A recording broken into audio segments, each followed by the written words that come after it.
નમસ્કાર, મની મેનેજરના દીપોત્સવ સ્પેશિયલ એપિસોડમાં હું પ્રીતિ દલાલ આપનું સ્વાગત કરું છું અને આવનારું નવું વર્ષ આપના જીવનમાં આર્થિક સમૃદ્ધિ લાવનારું રહે એવી CNBC બજાર તરફથી શુભકામના અને આ શુભકામના ફળીભૂત થાય તે માટે પ્રયત્નોમાં મની મેનેજરની સાથ તો તમને મળતો જ રહેશે અને આ માટે જ આજે આપણે આપણા સ્ટુડિયોમાં આમંત્રિત કર્યા છે ખાસ મહેમાનો જેમની પાસે આપણે જાણીશું મ્યુચ્યુઅલ ફંડમાં રોકાણની રણનીતિ કેવી હોવી જોઈએ, ગયા વર્ષમાં મ્યુચ્યુઅલ ફંડના કેવા પરફોર્મન્સીસ રહ્યા છે અને આવનારા વર્ષમાં કયા ફંડ પાસેથી આપણે સારા પરફોર્મન્સની અપેક્ષા રાખી શકાય. તો ચર્ચામાં આપણી સાથે જોડાયા છે ક્રેડન્સ વેલ્થ એડવાઇઝર્સના ફાઉન્ડર અને CEO Kirtan Shah, rupee with ઋષભના ફાઉન્ડર ઋષભ દેસાઈ અને નિમિત્ત કન્સલ્ટન્સીના ફાઉન્ડર અને ચાર્ટર્ડ એકાઉન્ટન્ટ નિતેશ બુદ્ધદેવ. આપ સર્વેનું સ્વાગત છે. First of all a very happy Diwali અને may prosperity be at your feet અને સાથે જ આઈ થિંક આપણી પ્રોસ્પેરિટી તો છે જ બરાબર, પણ આપણે દર્શકોની પ્રોસ્પેરિટી માટે આપણે આજે ભેગા થયા છે. તો ટુ બિગિન વિથ લાસ્ટ સંવત કીર્તન કેવું રહ્યું ઇક્વિટી મ્યુચ્યુઅલ ફંડ્સ અને આજે આપણે ખાસ મ્યુચ્યુઅલ ફંડનો સ્પેશિયલ શો કરી રહ્યા છે બિકોઝ એમાંથી આપણે જોઈ રહ્યા છીએ કે ઘણા બધા retail investor mutual fund through જ રોકાણ કરતા હોય છે. કઈ રીતનું રહ્યું છે લાસ્ટ યરનું પરફોર્મન્સ? આઈ થિંક જો 4-5 થીમ્સ એકચ્યુઅલી પ્લે આઉટ થઈ છે છેલ્લા એક વર્ષમાં. તમે સૌથી પહેલાં અગર જોશો તો સૌથી બેસ્ટ પરફોર્મિંગમાં ઇન્ટરનેશનલ માર્કેટ્સ હતા ઇન્ડિયન માર્કેટ્સની સામે. બે થીમ બહુ સ્પેસિફિકલી ઇન્ટરનેશનલ માર્કેટ્સમાં ચાલી, એક તાઇવાન હતી અને બીજું નેસ્ડેક હતું. એના પછી ડોમેસ્ટિક થીમ્સ જે ગવર્મેન્ટ ફેસિંગ અને ગવર્મેન્ટથી રિલેટેડ અને ડોમેસ્ટિક માર્કેટ પર ફોકસ હતી એ થીમ્સ બહુ સારી ચાલી છે. એટલે તમે અગર જોશો તો PSU, ઇન્ફ્રાસ્ટ્રક્ચર, પાવર આ બધી થીમ્સ બહુ સારી ચાલી. થર્ડ તમે જોશો અગર માર્કેટ કેપિટલાઇઝેશનમાં તો મિડ કેપ અને સ્મોલ કેપનું પરફોર્મન્સ લાર્જ કેપની સામે બહુ સુપિરિયર હતું, એટલે બહુ સિગ્નિફિકન્ટલી આઉટ પરફોર્મ કર્યું છે. પણ આ બધું અગર તમે કોમ્બિનેશનમાં જોશો તો ઓવરઆર્ચિંગ થીમ હતી કે વેલ્યુ સ્ટાઇલ ઓફ ઇન્વેસ્ટિંગ છેલ્લા એક વર્ષમાં બહુ સારી ચાલી છે. એટલે નેસ્ડેક જ્યારે 25-30% પડી ગયું હતું, તમે આંખ બંધ કરીને પૈસા નાખી દીધા હોત કે આ તો વેલ્યુ છે ઉપર આવવાનું જ છે. કે PSU જે લાર્જલી ઇન્સ્ટિટ્યુશનલ ઇન્વેસ્ટર્સ જોતા પણ નથી, રાઈટ? એટલે જેટલી પણ વેલ્યુ થીમ્સ હતી એ આખી એક વર્ષમાં ચાલી છે અને વેલ્યુએ પ્રીડોમિનન્ટલી બહુ અગ્રેસિવ પરફોર્મન્સ દેખાડ્યું છે બીજી બધી સેક્ટર્સ અને થીમ સામે. તો છેલ્લા એક વર્ષમાં જેણે પણ વેલ્યુ સ્ટાઇલ ઓફ ઇન્વેસ્ટિંગ પર ધ્યાન આપેલું કે વેલ્યુ સ્ટાઇલના ફંડ્સમાં પૈસા લગાડેલા એ બધા ફંડ્સે સિગ્નિફિકન્ટલી આઉટ પરફોર્મ કર્યું છે બેન્ચમાર્ક કરતાં. તો આ તો ઇક્વિટી મ્યુચ્યુઅલ ફંડની વાત છે, પણ ઋષભ ડેટ મ્યુચ્યુઅલ ફંડ અથવા તો ડેટ માર્કેટ્સ તરફનું કેવું પરફોર્મન્સ રહ્યું છે? કારણ કે જ્યારે આપણે ઇક્વિટી અને ડેટ સાથે સાથે નથી ચાલતા વીનો અને ઇન્ટરેસ્ટ રેટ્સનો સિનારીઓ બી આપણે જાણીએ છીએ. તો કઈ રીતના લાસ્ટ સંવતમાં તમે ડેટનું પરફોર્મન્સ જણાવશો? પ્રીતિ, currently now debt is back in action. આપણે જે 2021 ને 2022માં જે yields એકલા પડેલા જોયા હતા 4-5%ના જે yields હતા, હવે બધા જ ફ્રોમ રિટર્ન્સ વાઇઝ 1 year જોવા જઈએ તો આમ જોવા જઈએ ઓવરનાઇટથી લઈને જે લોંગ ડ્યુરેશન જે બોન્ડ્સ છે 6%થી લઈને 8% સુધી રિટર્ન્સ જનરેટ કર્યા છે. સો luckily along with equity, debt has also generated good amount of returns. 3 specific categories has done વેલ અને આ હું કેટેગરી એવરેજથી વાત કરું છું. એક તો long duration bonds have done phenomenally good, credit risk funds have done played out well અને one which a lot of people have ignored is floater funds, right? આપણે એ ટાઈમે જ્યારે yields પડ્યા હતા, right, floater funds usually adjust as per જે bonds માર્કેટમાં increase થાય, right? So floater funds has also done phenomenally well at this point of time. આમાં એક ઓબ્ઝર્વેશન છે કે ઓવરઓલ આપણે yield curve જે આખી જોઈએ છે આ મોટી ફ્લેટ છે. there is not much of difference of the top performer and the bottom performer. But at least at this point of time, yields are very attractive and I feel this is the golden period going ahead from a 2 to 3 year point of view. Debt is definitely back in action. So debt is definitely back in action. અને any which ways આપણે market ગમે તેવું હોય, we always suggest our investors કે દર્શકોને કે તમે balance રાખો, પછી ભલે ક્યાં પણ વધારે હોય કે ક્યાં પણ ઓછું હોય. પણ નિતેશ, એક જે બીજો સિનારીઓ છે જે આપણે મ્યુચ્યુઅલ ફંડની જ્યારે આપણે વાત કરતા હોઈએ ત્યારે ડિસ્કસ કરવો જોઈએ અને એ છે ટેક્સેશન પાર્ટ. કારણ કે ઘણા બધા આપણે બજેટમાં ટેક્સેશનમાં ચેન્જીસ જોયા છે.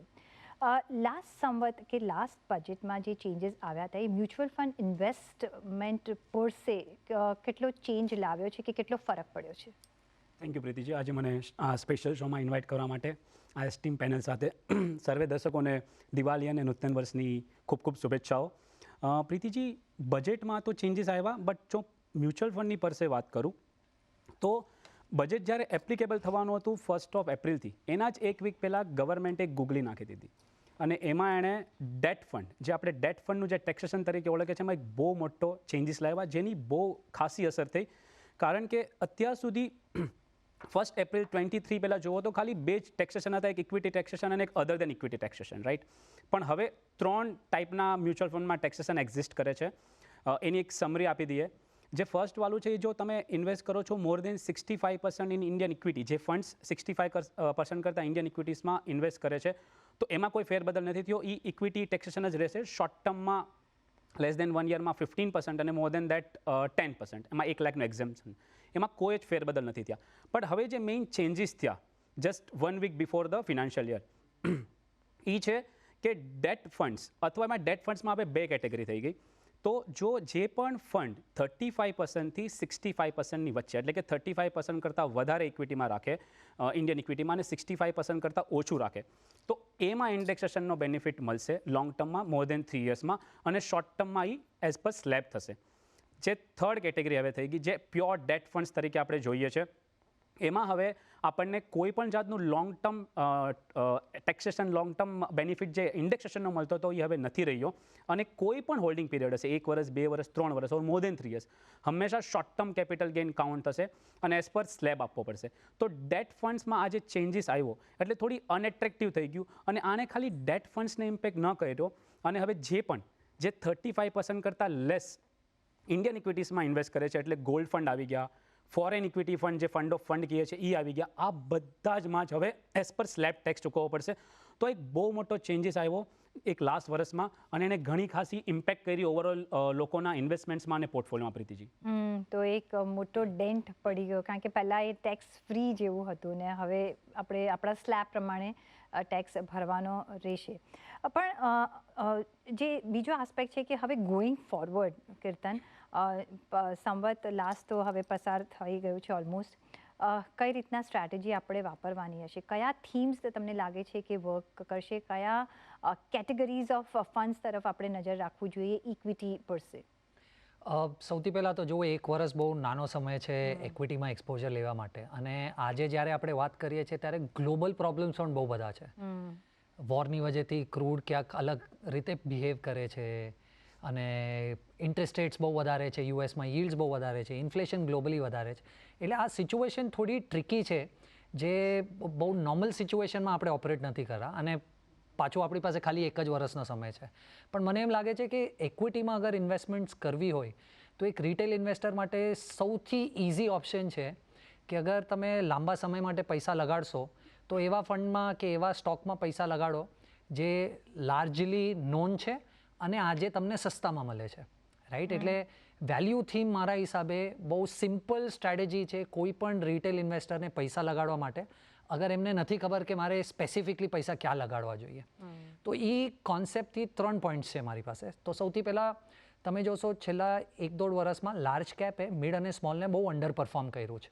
એટલે મને એમ લાગે છે કે લાર્જ કેપ તરફ અગર નેક્સ્ટ 1 વર્ષ માટે તમે વધારે કોન્સન્ટ્રેશન રાખો તો એ પોર્ટફોલિયો સારું પરફોર્મ કરશે. સેકન્ડ, કારણ કે આટલા બધા ગ્લોબલ ચેલેન્જીસ છે અને હજી પણ કદાચ કેટલું જલ્દી ખતમ થશે આપણને નથી ખબર, તો મને હજી પણ એમ લાગે છે કે નેક્સ્ટ 1 વર્ષ માટે વેલ્યુ થીમ સારી પરફોર્મ કરશે ગ્રોથ થીમ કરતાં. અને સ્પેસિફિકલી અગર આપણે ડિસ્કસ કરીએ કે અગર 1 જ વર્ષનો ટાઈમ હોરાઇઝન છે તો કયા સેક્ટર્સ, તો મને એમ લાગે છે કે બેન્કિંગ અને ફાર્મા આ બેમાં બહુ વેલ્યુ છે. ત્રીજું મારું આઈટી પિક થોડો કોન્ટ્રા છે, પણ મને એમ લાગે છે એકાદ ક્વાર્ટરમાં આજ પછી આઈટીમાં ફરીથી બહુ વેલ્યુ દેખાવા લાગશે. તો આઈટી, ફાર્મા અને બેન્કિંગ, મને લાગે છે કે આ 3 થીમ ઇન્ટરેસ્ટિંગ છે પ્લે કરવા માટે. પણ ઓફકોર્સ તમે મ્યુચ્યુઅલ ફંડમાં ઇન્વેસ્ટમેન્ટ કરો છો તો જ્યારે પણ થીમ સ્પેસિફિક ઇન્વેસ્ટમેન્ટ કરો એમાં એક્ઝિટ બહુ ઇમ્પોર્ટન્ટ છે, એટલે બ્રોડલી આ 3 થીમ ચાલશે, પણ પૈસા ડાયવર્સિફાઈડ ફંડમાં રાખવા જોઈએ. તો સેક્ટોરિયલમાં નહીં રાખવા જોઈએ, ડાયવર્સિફાઈડ ફંડ્સમાં. કારણ કે મને એમ લાગે છે બહુ ટ્રિકી છે. તમે ખાલી જે પોઈન્ટ પર એન્ટર થાવ છો એ ઇમ્પોર્ટન્ટ નથી, ક્યારે એક્ઝિટ થાવ છો એ બહુ ઇમ્પોર્ટન્ટ છે. પણ આ 3 થીમ લાર્જલી મારા હિસાબે ચાલશે, પણ અગર તમે લાર્જ કેપ ફોકસ અને વેલ્યુ સ્ટાઇલમાં ઇન્વેસ્ટ કરો 1 વર્ષ માટે, તો એ થીમ મારા હિસાબે સારી રીતે પ્લે આઉટ થશે વર્સિસ એની અધર થીમ. આપણે just to add one question in that, વેલ્યુની તમે વાત કરી.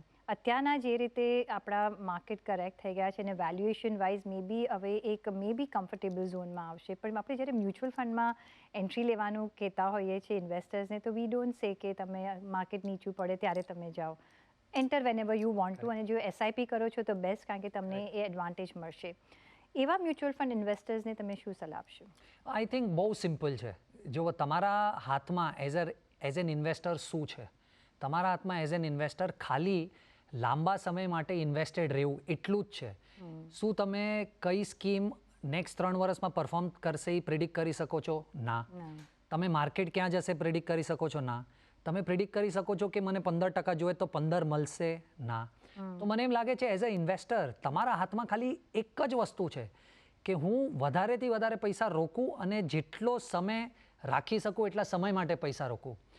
આ જ તમારા હાથમાં છે. તો ખાલી તમે જે તમારા હાથમાં છે ને કંટ્રોલ કરી શકો એની પર ફોકસ કરો, તો ઓટોમેટિકલી તમે 10માંથી 9 ફંડ મેનેજર્સને ખાલી તમારા ડિસિપ્લિનથી બીટ કરી લેશો. એટલે જેટલી વાર માર્કેટ પડે પૈસા નાખો, પ્રોવાઇડેડ તમારી પાસે 8-10 વર્ષનું ઇન્વેસ્ટમેન્ટ હોરાઇઝન છે તો. પણ આપણે એ જ કહેતા હોય છે કે લોંગ ટર્મ ઇન્વેસ્ટેડ રહેવું હોય તો જ ઇક્વિટી માર્કેટમાં આવો, પછી તમે ડાયરેક્ટ કરવાના હોય કે મ્યુચ્યુઅલ ફંડમાં કરવાના હો. ગોઈંગ ફર્ધર, ઇક્વિટી માર્કેટની તો આપણે વાત કરી, પણ ઋષભ તમે કહ્યું કે now debt funds are back in action. કઈ રીતના તમે જોઈ રહ્યા છો કે કઈ રીતના હવે આપણી સ્ટ્રેટેજી વાપરવી જોઈએ ડેટમાં રોકાણ કરવા માટે? કયા એવા પ્રોડક્ટ્સમાં રોકાણ કરવું જોઈએ અને કેટલા ટેન્યોર માટે તમે લોક ઇન રાખશો? પ્રીતિ, હમણાં તમે જે yields જોશો, ગ્લોબલી yields એકદમ હાઈ પર ચાલી રહી છે. I feel that we have picked out interest rates, especially in India. Inflation is થાય છે, definitely, but it still remains a little volatile and sticky, not only in India, but globally also, right? હવે મારા ખ્યાલમાં 2024 થી interest rate cut cycle probably begin થશે. When we don't know. But bond prices અને bond yields are inversely related. એટલે તમે આ peak yieldsમાં તમે invest કરશો, રાઈટ, તો તમને માર્ક ટુ માર્કેટ પર જ્યારે ઇન્ટરેસ્ટ રેટ્સ માર્કેટમાં નીચે જશે ત્યારે માર્ક ટુ માર્કેટ પર તમને ડેટ મ્યુચ્યુઅલ ફંડમાં બહુ બેનિફિટ થશે. મેં પહેલાં પણ કહ્યું હતું કે આખી yield કર્વ તમે 1 યરથી લઈને 10 યરના જે બોન્ડ પેપર જોશો, આ મોટી ફ્લેટ ચાલે છે. I see my personal sweet spot is 3 to 7 યર્સના જે બોન્ડના પેપર્સ જે છે, AAA bond yields are in the range of 7 to 8%, right, at this point of time. So હમણાં જેને ઇન્વેસ્ટ કરવું હોય, સો AAA બોન્ડ્સમાં they can invest in 3 to 7 યરના મેચ્યોરિટી પેપર્સમાં ઇન્વેસ્ટ કરી શકે છે at this point of time. બીજું કે હમણાં લોકો, એઝ નિતેશ ઓલ્સો સેડ, કે ટેક્સેશન હવે ઇન્ડેક્સેશન વયું ગયું છે. Do we see benefit or worth investing in debt mutual funds? My answer is a yes. હવે મેં જે પહેલાં કીધું હતું કે bond yields and bond prices are inversely related. જે FDs છે એ તો સ્ટેટિક રિટર્ન્સ જ આપવાના છે, રાઈટ, પણ જે મ્યુચ્યુઅલ ફંડ્સ છે અને બોન્ડ છે, they are market link products. તો તમને એફડીથી તો ડેફિનેટલી વધારે જ કમાવીને આપવાના છે. So that is the beauty of date mutual funds, because it is market linked, right. Down the line મારા ખ્યાલમાં જેનું જે ટાઈમ હોરાઇઝન હોય, stick with your time Horizon. તમારી પાસે 3 વર્ષનું ટાઈમ હોરાઇઝન હોય તો તમે 3 યર્સના બોન્ડ પેપર્સમાં ઇન્વેસ્ટ કરો. જો તમારી પાસે 5 વર્ષ કે 7 વર્ષનું હોય તો 7 વર્ષ કે 5 વર્ષના બોન્ડ પેપર્સ લો, right. So in my humble opinion, I think currently લોકો કોર્પોરેટ બોન્ડ ફંડ્સ જોઈ શકે છે, બેન્કિંગ PSU ફંડ્સ જોઈ શકે છે, અને થોડું ટેક્ટિકલ allocation little bit on the longer duration છે, લાઈક GSEC છે, 7 to 10 યર્સના જે પેપર્સ છે એમાં કરી શકે છે. પણ એમાં ખાસ ધ્યાનમાં રાખવું જોઈએ કે એન્ટ્રી તો તમે ચલો લઈ લો છો, અને એક્ઝિટ એ પછી tactical bet is also very important. So જે એન્ટ્રી ને એક્ઝિટ જે લોંગ ડ્યુરેશન બોન્ડ્સમાં ના કરી શકતા હોય, they can stick with corporate bonds અને banking PSU. I think they will be very well sort. અને નિતેશ, આપણે મ્યુચ્યુઅલ ફંડમાં તો રોકાણ કરતા હોય છે અને આપણે ઓલવેઝ આપણી મ્યુચ્યુઅલ ફંડ કે ગમે ત્યાં રોકાણ કરતા હોઈએ છીએ, એક ટેક્સ બચાવવાની આપણે તો એક મન હોય જ કે કેટલો ટેક્સ બચી જાય એટલું સારું. સો મ્યુચ્યુઅલ ફંડમાં ઇન્વેસ્ટ કરતી વખતે એવા કોઈ એવેન્યુઝ છે કે આપણે ટેક્સ સેવ કરી શકીએ અને કઈ રીતના ઇન્વેસ્ટમેન્ટ કરી શકાય? સો પ્રીતિજી, જેમ તમે કીધું એમ કે આપણે ઓવરઓલ જ્યારે રિટર્ન જોઈએ તો હંમેશા એ જોતા હોઈએ છીએ કે મને પોસ્ટ ટેક્સ રિટર્ન કેટલું મળ્યું, એટલે મારા ખિસ્સામાં એકચ્યુઅલી શું મળશે. સો ટેક્સેશન બહુ ઇમ્પોર્ટન્ટ છે. બટ હું ઓફકોર્સ આપણે જે દર્શકોને હંમેશા કીધું છે કે ખાલી ટેક્સને જોઈને પ્રોડક્ટ ચૂઝ નહીં કરો. ટેક્સ સેવિંગ યા ટેક્સનો બેનિફિટ શું મળે છે એ કેન બી બાય પ્રોડક્ટ. તમારા ગોલ્સ અને ટાઈમ હોરાઇઝનને જુઓ. આપણે વાત કરી કે બજેટમાં શું ચેન્જીસ આવ્યા કે બજેટ પછી શું ચેન્જીસ આવ્યા, એ પછી પણ જેમ રિષભે કીધું, હું પણ એમ ફેવર કરીશ કે ડેટને રાઇટ ઓફ નહીં કરો, ડેટ ફંડ્સને પર્ટિક્યુલરલી રાઇટ ઓફ નહીં કરો. કારણ કે સૌથી મોટો એડવાન્ટેજ કે અત્યારે આપણે એક રેટ પોઝ અને કદાચ પછી રેટ કટ સાયકલ આપણે જોઈએ છે, તો એમાં આપણને બેનિફિટ મળશે એક બિકોઝ ઇટ્સ માર્કેટ લિંક્ડ. એની સાથે સાથે ટેક્સ ડિફરમેન્ટ એ બહુ મોટો એક પોઈન્ટ છે જ્યારે તમે ડેટ ફંડમાં ઇન્વેસ્ટ કરો છો. કારણ કે એફડીમાં તમને એવરી યર અક્રુઅલ બેઝ પર તમને TDS પણ કપાશે અને ટેક્સ ચૂકવવો પડશે. એ ડેટ ફંડ્સમાં નથી. તો ડેટ ફંડ્સના ચેન્જીસ પછી પણ મને લાગે છે બિકોઝ આપણે જે જંક્ચર પર છીએ, જ્યાં યીલ્ડ અટ્રેક્ટિવ છે અને આ ટેક્સ ડિપાર્ટમેન્ટવાળા પોઈન્ટને જોઈને મને લાગે છે કે ડેટ ફંડ્સમાં તો નિવેશ જરૂરથી કરો તમારા ગોલ્સ અને તમારા હોરાઇઝન પ્રમાણે. એની સાથે ઇક્વિટીમાં, ઓફકોર્સ ઇક્વિટીમાં કંઈ ચેન્જીસ આવ્યા જ નથી ટેક્સેશન પર છે, તો એ બેનિફિટ છે. ATC વાળો તમે જો તમે ઓલ્ડ રિજીમમાં છો તો તમને ATCમાં જે 1.5 લાખનો બેનિફિટ મળે છે એ પણ છે, અને એમાં જે કેપિટલ ગેઇનનો કોઈ પણ ચેન્જીસ આવ્યા નથી. હવે જો હું મેઇન થર્ડ કેટેગરીની વાત કરું છું, કારણ કે ઘણા ખરા લોકોને લાગે છે કે હવે ડેટ ફંડ કે જે એવો કોઈ ટેક્સેશન રૂલ જ નથી કે જ્યાં તમને ઇન્ડેક્સેશન મળી શકે, પણ ત્યાં ડેફિનેટલી ઘણી ફંડ્સ લોન્ચ થઈ રહ્યા છે યા એક કેટેગરી એક્ઝિસ્ટ કરે છે જેમાં ઇન્વેસ્ટમેન્ટ હોય છે 35 to 65% વચ્ચે.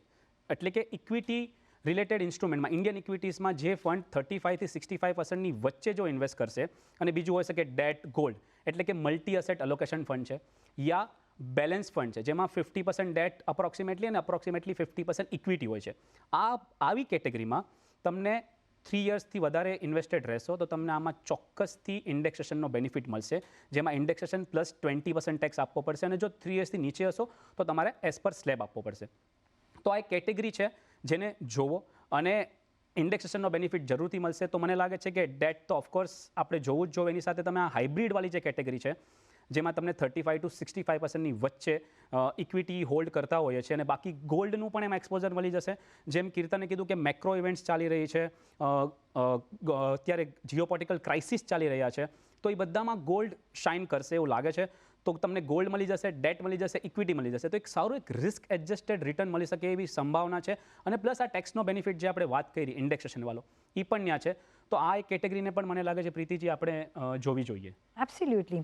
અને રિષભ, જે રીતે ગોલ્ડ મેન્શન કર્યું અને આપણે જોયું છે કે ગોલ્ડના પ્રાઇસીસ જે ઓન ધ રૂફ ગયા છે, અને હજી તો વચ્ચે જે રીતે જીઓપોલિટિકલ ટેન્શન ચાલી રહ્યો છે, શું હજી બી ગોલ્ડમાં ઇન્વેસ્ટ કરવાની તમે સલાહ આપશો, અને કેટલું, અને કઈ રીતના આપણે ગોલ્ડમાં એન્ટ્રી, શું પ્યોર ગોલ્ડ લેવું જોઈએ, પેપર ગોલ્ડ લેવું જોઈએ, ETF પણ છે, કઈ રીતના આપણે એન્ટ્રી કરી શકાય? પહેલાં તો I am a big fan of mutual funds, એટલે ઇન્વેસ્ટમેન્ટ કરો તો થ્રુ મ્યુચ્યુઅલ ફંડ્સ કરો, I think that will be better.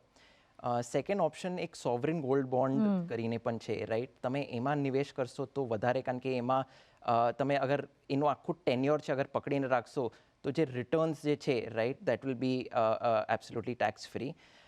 મારા ખ્યાલમાં કરન્ટલી અગર કોઈ ગોલ્ડમાં નિવેશ કરવા માંગે છે તો હમણાં નિવેશ ના કરે તો બેટર રહેશે. See, all the we are amongs a lot of geopolitical issues, ઘણી બધી વોર પણ ચાલી રહી છે ગ્લોબલી, રાઈટ? સો ગોલ્ડના પ્રાઇસીસ આગળ વધી શકશે? Answer is a yes, right? પણ I don't see a lot of upside, maybe moderate રીતના જઈ શકશે. આઈ થિંક ઓલરેડી વધી ગયું છે. Correct. The right time to invest in gold was in 2021 when actually the gold market fell. એક ઓર વસ્તુ હું કહેવા માંગુ છું, gold is a very cyclical asset class. Volatile એકલું નથી પણ બહુ સિક્લિકલ છે. સિક્લિકલ એટલે શું કે લાંબો સમય તલક 5 years, 6 years, 7 years સુધી gold has given zero returns, right? So it is very important કે અગર ગોલ્ડમાં તમે લમસમ ઇન્વેસ્ટમેન્ટ કરો છો તો you have to time it absolutely well, right? C, V cannot predict ક્યારે ગોલ્ડ વધશે ક્યારે ઘટશે, આપણા હાથમાં નથી. પણ ગોલ્ડ પડશે ફ્યુચરમાં, ડેફિનેટલી યસ. ગોલ્ડ વધશે, ડેફિનેટલી યસ, વધશે, બરાબર છે, પણ પડે છે તો પણ એટલું નથી પડતું. કેટલું પડ્યું હશે? સપોઝ જો મેક્સિમમ પડ્યું હશે તો કેટલા પર્સન્ટેજ પડ્યું હશે? Historically, what we have seen is gold no maximum drawdown is around 25 to 26% no drawdown આવે છે, right? In 2021 we saw gold falling to probably 21% ની આસપાસ કે 20-21% ની આસપાસ પડ્યું હતું, right? So મારા ખ્યાલમાં gold જ્યારે 10% થી વધારે પડે, I think that is the right time to start accumulating. So anywhere between 10 to 15% જ્યારે gold પડે ને ત્યારે I think that will be a good time to બધા પૈસા સાથે નાખવાની જરૂર નથી, Right. કારણ કે હજુ વધારે કેટલું નીચે પડશે we We don't don't know. So 10 maybe to buy on 15%. dips ની રણનીતિથી આપણે આગળ વધવું જોઈએ. perfect but keep it in mind કે ગોલ્ડમાં જ્યારે ઇન્વેસ્ટમેન્ટ કરો તો ત્યારે થોડો લાંબો સમય આપો, કારણ કે Yeah. થોડું સિક્લિકલ એસેટ ક્લાસ. યા સિક્લિકલ છે અને એક તમારે લાંબો સમય આપવો જરૂરી છે.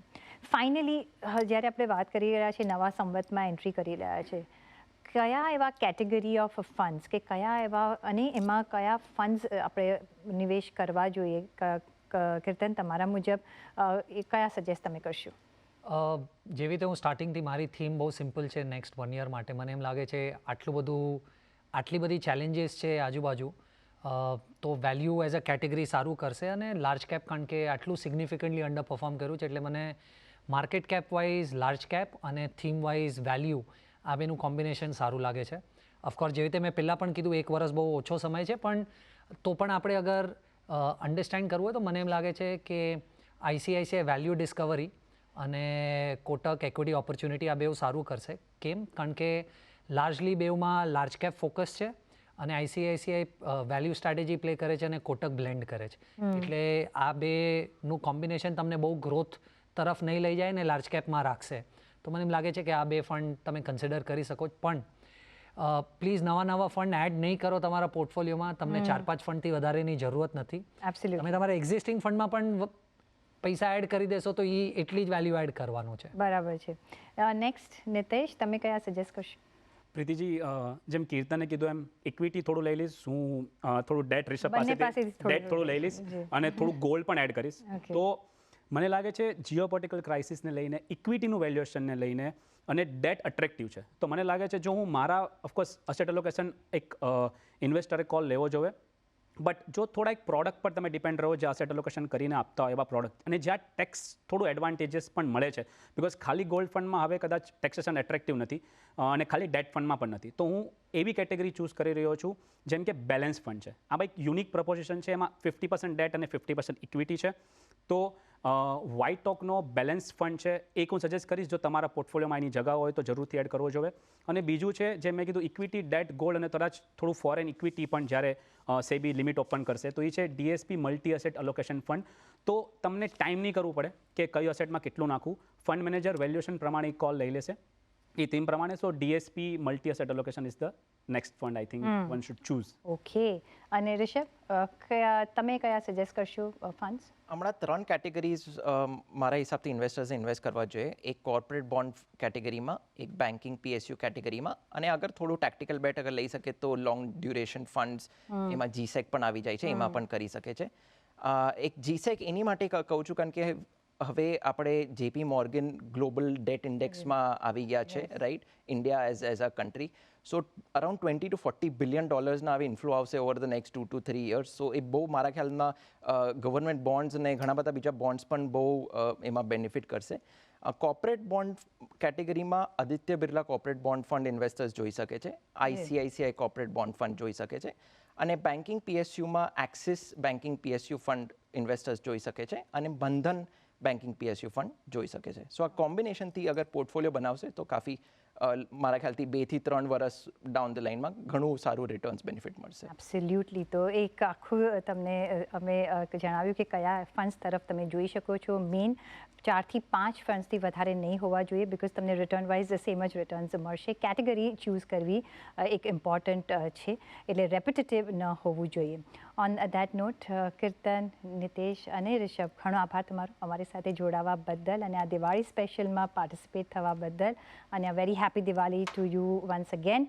અને વી ઓલ્સો હોપ કે દર્શક મિત્રો તમારી પણ પ્રોસ્પેરિટી વધતી જાય. સો have a happy new year અને પ્રોસ્પરસ ન્યૂ યર. એ સાથે જ મને આપશો રજા, પણ જોડાયેલા રહેજો CNBC બજાર સાથે. નમસ્કાર.